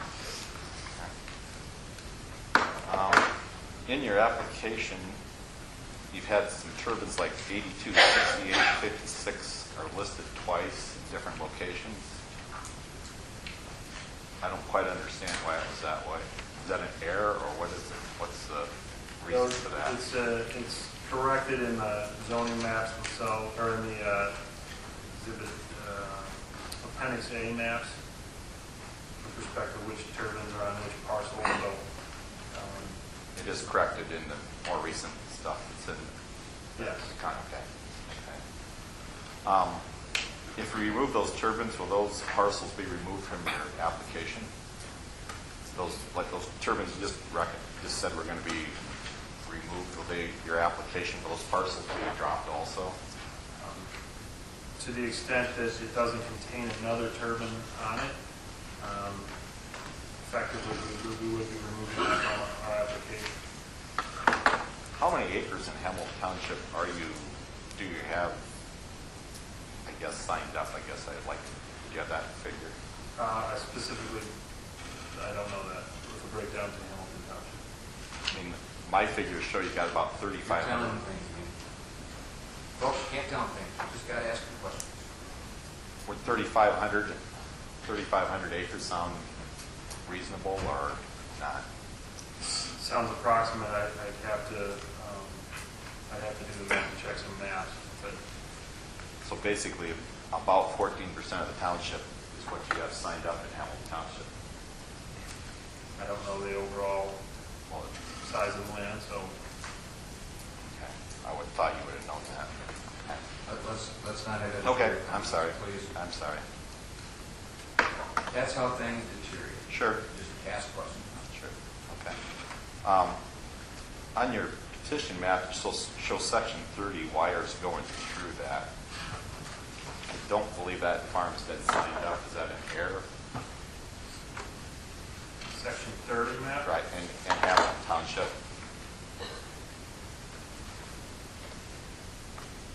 I don't have my full suite of leasing records in front of me, so I'm not sure at this point. I don't know. Will you be crossing any drainage districts? Yes. Do you have permission from those to do that? No, we do not for each of our crossings at this point. Will you need to get permission in the future for Yes. that? Yes. Are they required to allow you to go across? I believe there is probably legal requirements as to what an application must include, and potentially a fee associated with that, but beyond that, those are the considerations I would think would be included.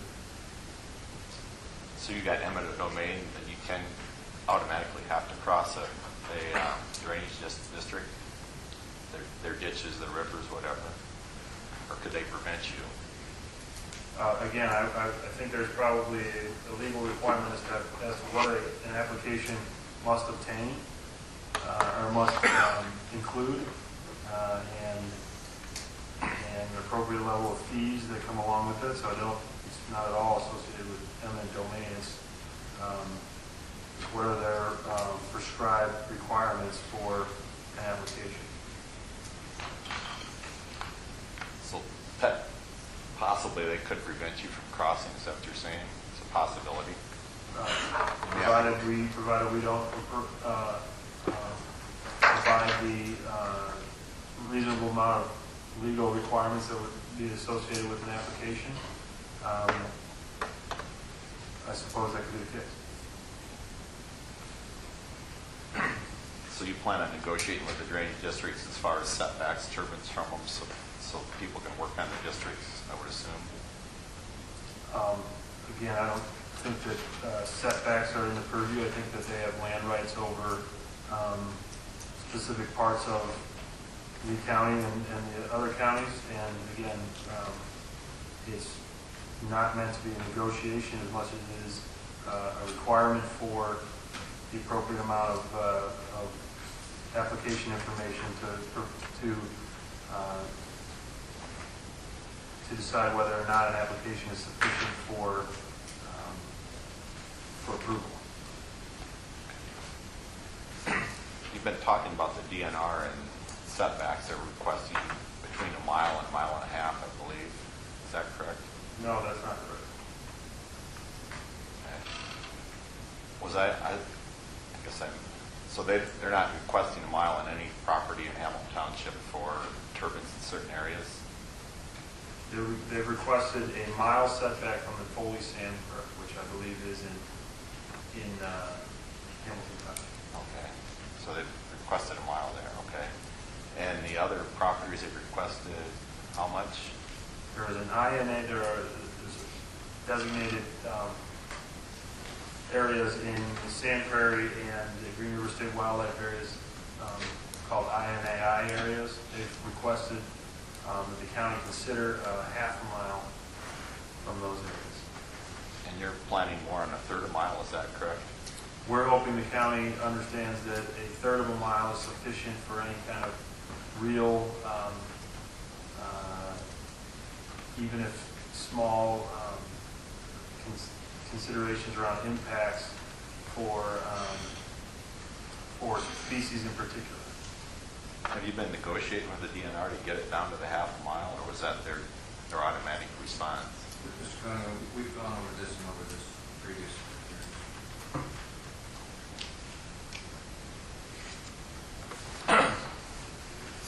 So basically, you're not figuring out following the DNR's recommendations. What about the Hamilton Township Comprehensive Plan? You see no need to follow anything from 14% of the land in Lee County and Hamilton Township. You don't feel that you need to follow our comprehensive plan. Is that correct? My understanding of how the comprehensive plan was established in Hamilton Township was largely around the prospect of the Green River Wind Farm forthcoming, and attempting to prevent it from coming. So, so we don't feel that it's a fair and actual comprehensive plan. On the good neighbor agreement, or being a good neighbor to everybody, on the shadow flicker, if we're only talking 10 to 30 hours a year of shadow flicker, why not just turn those turbines off for those 30 hours a year, do your maintenance at that time? Is that possible? You could do that.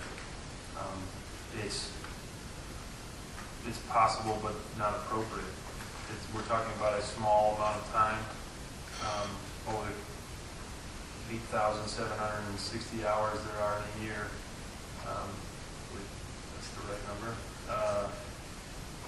That those 10 to 30 hours would be a requirement or an appropriate or an inappropriate amount of impact. So you feel it's 30 hours is minimal to a homeowner for lack of use of their property for that amount of time? There's no reason why the shadow would create a lack of use scenario. But 30 hours seems a lot to you for your wind turbines. Is that correct? I'm sorry, we've gone over the shadow flicker and 10 to 30 hours so many times. My obligation is to keep this hearing going and not have questions re-asked and re-asked.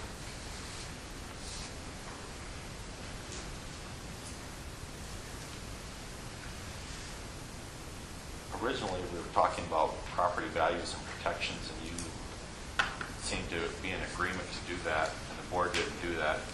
You don't feel I'm backing that up, is that correct?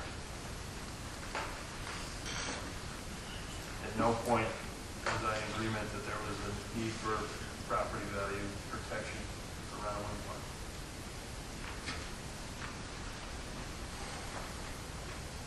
If the PTC expires in December 12, will that have an effect on the project, or will it continue on? It might have an effect, but it was planned to continue on. I believe that's most of the questions I have. Thank you. All right, thank you. Marcia Thompson, excuse me, Marcia Thompson.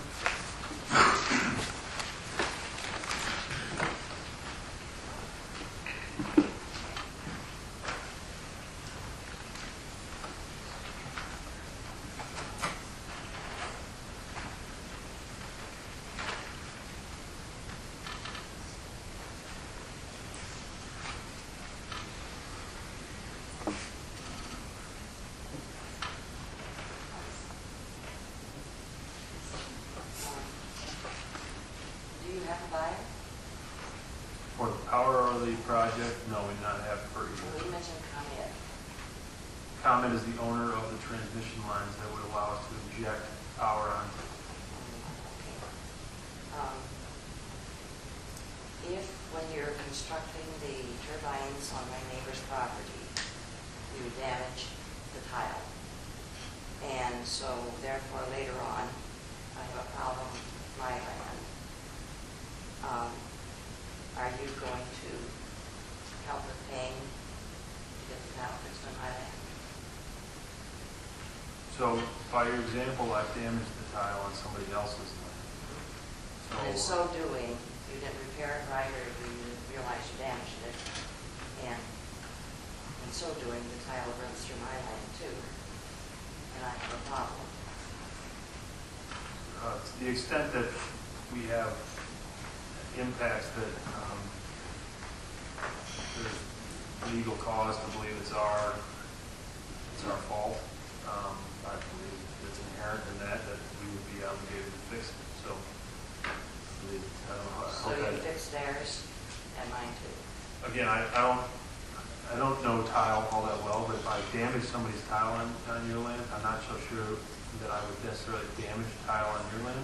It might create a flooding Well, situation, but If you're not damaging the tile actually on my land, but We're my not going to property. start that.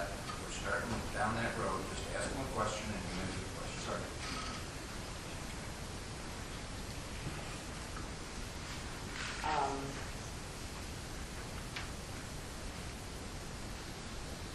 Explain how you can predict when the sun's going to shine.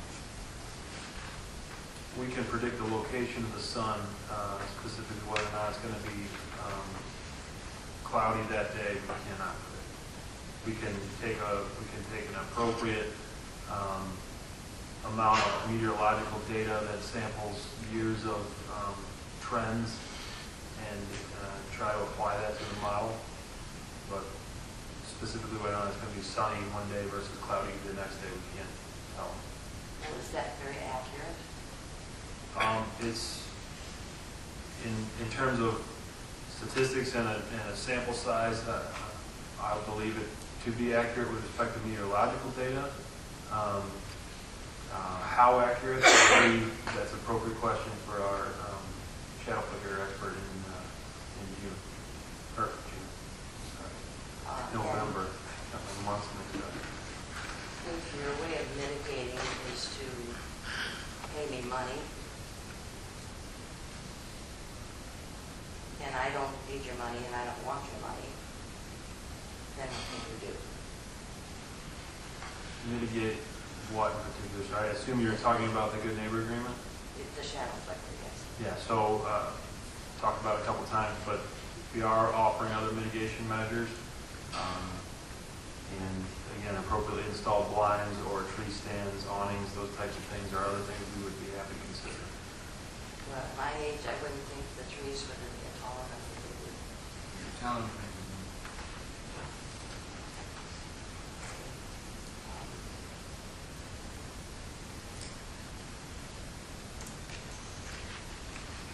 Is there a time when turbines are running and they are using power to run rather than creating power?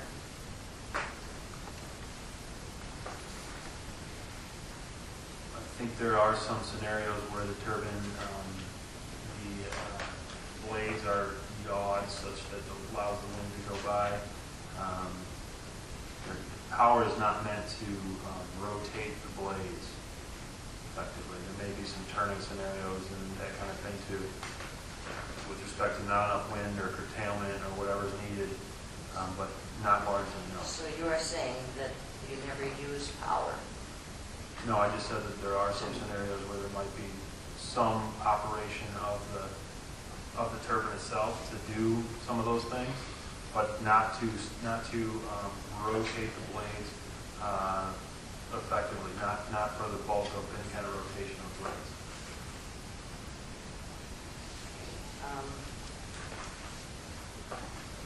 If at 2 a.m. I can't sleep because it sounds like a bunch of jet airplanes going over, who do I call at 2 a.m.? How am I going to prove that this happened?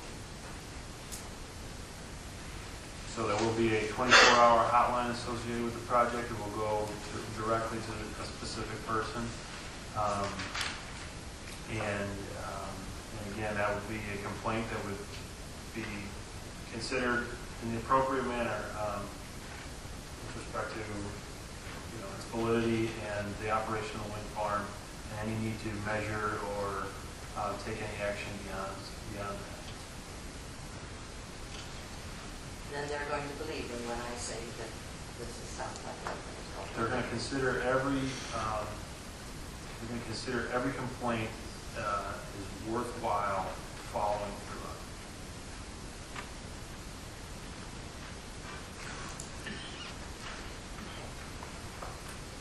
Okay, thank you.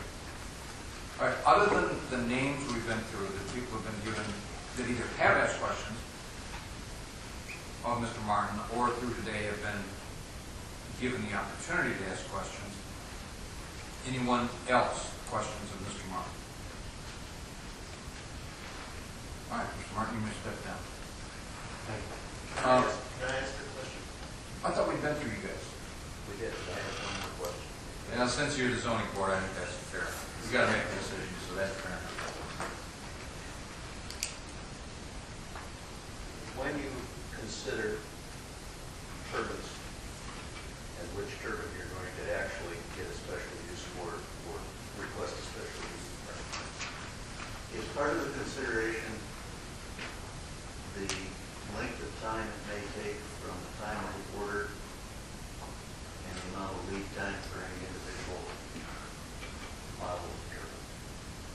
Yes, and that's why in our list of turbine models, it's effectively those that are commercially available. And so, again, the Siemens models are some that we would be including in our overall project schedule such that we would take into account lead time and make sure that they would be on order well in advance. Approximately, what is the lead time from? It depends on the market. 2012, for instance, there was a lot of turbine models that were difficult to obtain readily because of a push in construction this year. But it's like every other piece of equipment. It depends on the competition, depends on the manufacturer. It could be months, it could be years. Any other zoning board? Yeah, questions? John, and we haven't really talked about any of this, but is there, how do you go about determining the blade design? Or are there just different blades out here that you buy the turbine and you buy the blade, or does the blade come with the turbine? Or, you know, in my experience, well, I won't say it, but good. Yep, I quit. Well, I think you asked a question. Yeah. It depends on the procurement. So, if our procurement team feels that it's more cost effective to buy the blade separate than the turbine, we might go that route. We might source it all together, where the tower, the blades, the turbine itself all come from a specific supplier. So, it will all be new. It will all be state of the art. So. I don't know if that answers your question. Well, I guess, have you done studies on different blade designs and the noise they emit? Or do you guys have any of that information? I specifically haven't done those studies, but it's a valid question for our noise experts when they're to testify. Well, I guess that answers that. Anybody else? Okay, Mr. Martin, you may step down. Ladies and gentlemen, I indicated last hearing, and we do have about 20 minutes left. To make effective use of the time we all gather together, I think Bob Logan today called it our little club. I wanted to give folks, to make effective use of the time, anybody who wants to testify themselves at this point, I want to give that opportunity if you think you can do it in the next 20 minutes. I am not going to go through the list and make anybody testify at this point because we haven't really, through the chronological progress in hearing, we haven't reached that stage. But I do want to try and make use of the time. If somebody wants to do that, is there anybody who wants to? Okay. Mr. Chair, given that, I think I suggest, recommend that we continue the hearing to, I think I wrote down November 13th, Tuesday. Check my notes to make sure. Yep. Thank you, Judge. We'd like to schedule it at the next meeting, Judge. Well, I'm not sure, but I'm told by the petitioners they have an expert. Yes, the sound and shadow. Okay. Sound and shadow. Yeah, expert.